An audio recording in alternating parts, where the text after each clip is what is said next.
Indianapolis. From the outset of Sunday night's game, the Indiana Pacers seemed like they were running uphill. They were playing one of the NBA's best teams, the Houston Rockets, and they have been on a roll. Leading from start to finish, the Rockets rolled to a 118-95 victory at Bankers Life Fieldhouse, handing the Pacers 6-8, their fifth loss in their last 6 games. This wasn't a listless performance by the Pacers, who were led by Victor Oladipo, 28 points. This was simply the Rockets, 11-3, showing why they are alleged championship contenders, winning their 6th straight game, despite it playing in Houston on Saturday night, before a late-night flight to Indianapolis. Degrees box score: Rockets 118, Pacers 95.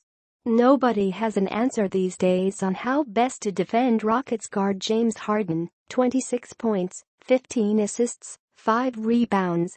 By the end of the first quarter, Harden already had 9 assists. He threw alley-oop passes to Clint Capela, 20 points, 17 rebounds, that led to thunderous dunks. He drew Pacers defenders, then kicked the ball to Eric Gordon, 21 points, for wide-open 3. When passing was not his best option, Harden simply scored. It did not matter who guarded him.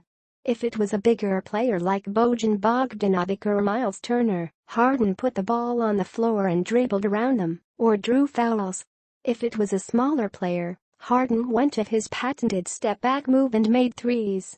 "I go into every game with the mindset of being aggressive," said Harden. "We got off to a really good start tonight. Lately, we've gotten off to slow starts. We're preaching it, getting off to better starts, and not trying to fight our way back into games. We've been doing that as of late." The Pacers never seriously carved into the Rockets' lead in the second half. They were the better team and it showed.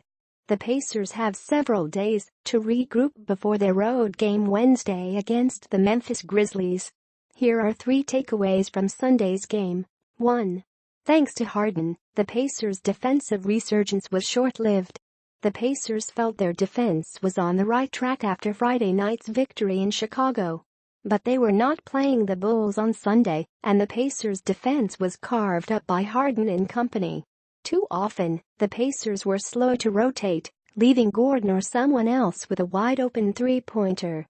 The Rockets are a good three-point shooting team, and that is a huge part of their offense. But the Pacers wanted to make the Rockets take contested threes, not give them wide-open looks. Back to the drawing board on the defensive end. James is just a special player with his ability to not only score, but assist the ball, said Pacers coach Nate McMillan. "We did pretty much everything you could do, except stop him." 2. Lance Stevenson may be in line to play more minutes, particularly when the first unit struggles. Stevenson, 8 points, 10 rebounds, was energetic and effective in this losing effort. He only played 24 minutes, but the Pacers' energy level went up with Stevenson in the game. Stevenson still did not shoot well, 2 for 7, but he pushed the tempo and helped spark a second-quarter rally that temporarily got the Pacers back into the game. If Stevenson continues to play like this, McMillan will have to think about giving him a little more time. But McMillan made it clear that defense remained a high priority. "We want guys who are going to play both ways," said McMillan. "I'm not judging Lance, or our team, on one side of the floor.